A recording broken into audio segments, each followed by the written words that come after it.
commitment seems to be leads internal, inward, it's right? ethical, To the idea and of it's immediate. contentment, It starts santushti. right here, Exactly. right In now with the Japanese mind. Zen, Yes, it's often and called maybe the chisaku. thought to really chew Right, on, the the one. one that It challenges our translates usual literally anxieties, as is about knowing attachment. sufficiency. People worry, I have a The son, I idea have that wealth, all having this few stuff. Constantly. possessions, Yeah. But needing the little teaching food, asks, that in if itself is even wealth. this Knowing self what is we're enough. working on That's a isn't powerful truly concept, ours in a permanent especially sense, today. and you That's mentioned it always connects to other changing, traditions, impermanent. Oh, definitely. then how much This less permanent, idea how of much less chisaku, ours are things knowing like children or sufficiency, property? it Wow, resonates that so puts into clearly with, perspective say, a very different Laozi perspective. in Taoism. Okay, so here's a How final so? thought for you Laozi listening. famously says something like, If we "He who truly knows deeply sufficiency understood is that wealthy." everyone, ourselves It included, defines is wealth moral, internally. that this time is finite, not by how much stuff how you much have. easier might it What about be the Stoics? to let go We of often talk conflict, about them. to actually cultivate Epictetus saying, peace in the "Accept your time we lot." have together? Is Something to this think about. Sutta Nipata contentment just resignation, or is it more active? That's a really important distinction. It's not passive resignation. Yeah. The Stoics, like Epictetus, yeah, they stressed finding satisfaction with what you have, rather than being consumed by dissatisfaction or feeling isolated by fate. So it's a choice. It's an act of acceptance. You're actively choosing to stop the exhausting cycle of always wanting more. It takes real mental discipline, actually, to look at a simple life, maybe a simple meal, and feel genuinely content, even rich, instead of focusing on what's missing. It's dynamic, not just passively putting up with things. Okay, so we have this deep internal work detachment contentment, but then the Sutta Nipata shifts, doesn't it? It's not just about being a solitary monk, it talks about engaging with the world. Precisely. It's not just navel-gazing. We then move to the incredible stanza on loving kindness, or metta.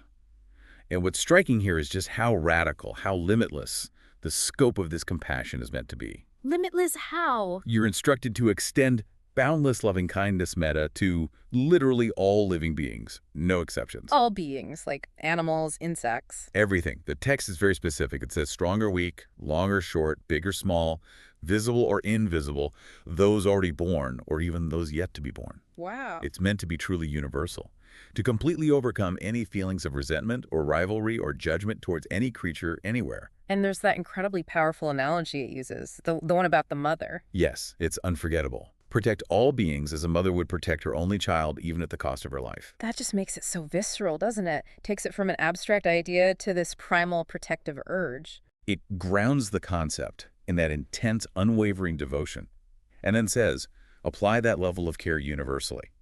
This meta idea, loving kindness, it later develops into the four immeasurables in Buddhism. Right, the Brahma Viharas. Exactly. Loving kindness, compassion, sympathetic joy, and equanimity or even-mindedness. And that third one, sympathetic joy, is interesting too. It means actively feeling happy when others do well or find comfort. Instead of feeling envious. Precisely. Counteracting that poison of envy by genuinely delighting in others' happiness. Okay, so we have the inner work, the universal compassion. What about just like practical advice for living a good, happy life? Does the Sutta Nipata offer that? It absolutely does. There's the stanza on supreme happiness. It lays out a kind of blueprint for what constitutes real happiness through specific virtues. Okay, what are they? Well, first it talks about social conduct. It advises not associating with the foolish or ignorant. Uh-oh, that sounds a bit harsh. Elitist, maybe? Well, it clarifies what foolish finds in this context.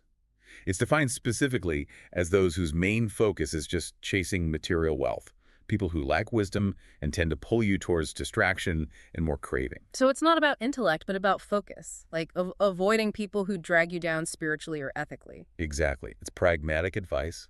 Protect your focus. If your companions constantly push materialism and chaos, it's hard to stay on a path of peace and purpose.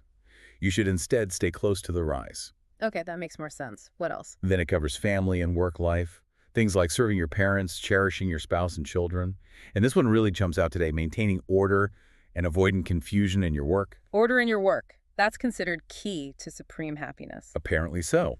Keeping your professional life clear, orderly, not chaotic, is seen as fundamental for inner stability, which is quite a contrast to today's world sometimes. Totally. Where burnout is almost a status symbol. This suggests happiness lies more in efficiency and clarity, not frantic energy. Timeless advice, perhaps. And finally, this supreme happiness requires self-discipline.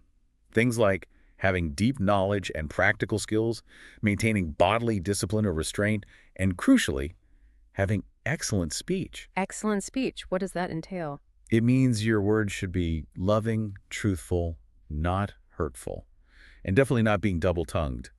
Saying one thing to someone's face and another behind their back, undermining people secretly. Simple, clear, ethical guidelines. But life isn't always orderly or happy. What about suffering? Grief? Loss is inevitable. How does the Sutta Nipata handle that? It confronts it directly, especially in the chapter called The Arrow. It uses another powerful metaphor. What's the arrow metaphor?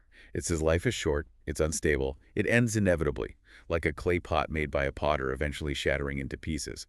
That's just the nature of things. The way of the world. Exactly. A wise person understands this flow, this reality, and so they don't get lost in endless grief when a loved one dies. The text is quite blunt. It says lamenting is useless. It just wears out your body and achieves nothing practical. That sounds incredibly tough, though. Fierce acceptance. It is fierce. The idea isn't to suppress sadness, perhaps, but to avoid being destroyed by it.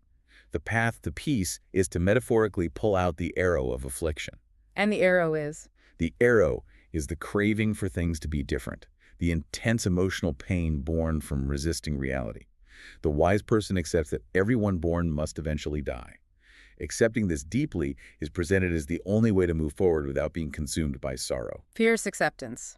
Okay, that brings us to maybe the last piece, the fourth chapter's advice on how we should view the past and the future.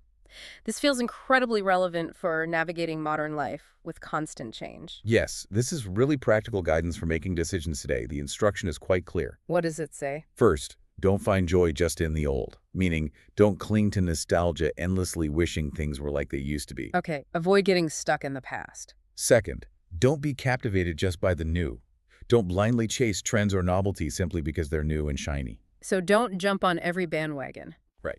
And third, don't grieve excessively over what perishes, what fades away. This connects back to the arrow metaphor, except impermanence. So if we're not supposed to cling to the old or chase the new, how do we decide anything? How do we act? This leads to the core principle for all decisions and actions. Everything, whether it's holding on to an old way or adopting something new, must be done according to Artha. Artha. What does that mean? Artha means purpose, principle, the good. It signifies acting in a way that serves and elevates humanity, what aligns with Dharma or the right way of living. So decisions shouldn't be based on emotion or habit or just novelty. Exactly. They should be based purely on whether the action serves a genuine, beneficial purpose. Does it uphold human conduct? Does it align with fundamental principles? That's the measure. It's really striking how these profound ideas, detachment, contentment, universal compassion, principled living, were laid out in such, well, simple language. Language meant for everyone, not just philosophers or monks. That really is the unique value of the Sutta Nipata, I think. Its directness, its clarity, it was meant to be understood. It provides this incredibly solid foundation for understanding how to conduct ourselves and find inner peace without getting bogged down in complex systems right away. It makes you think, doesn't it? The historical Buddha apparently wanted his core teachings to be immediately clear, free of unnecessary jargon. Seems that way from this text. And then you look around today. I mean, think about how often specialized language is used, maybe in business or tech or even academia. Terms like synergy or leveraging best practices or optimizing stakeholder value. Buzzwords abound. Right. And you have to wonder sometimes, is that complex language actually clarifying things? Or is it maybe sometimes unintentionally obscuring the simple underlying artha, the real purpose of what we're trying to do? Does it hide the simple truths? A very relevant question. Does complexity serve clarity or obscure it? So here's a thought to leave you with as you go about your week. Reflect on these ancient virtues from the Sutta Nipata. Think about contentment, knowing sufficiency. Think about universal compassion, metta. Think about maintaining clarity and order in your work, acting with artha. Which one of these feels most relevant, most needed for finding a bit more peace in your reality right now? That's what we call a deep dive.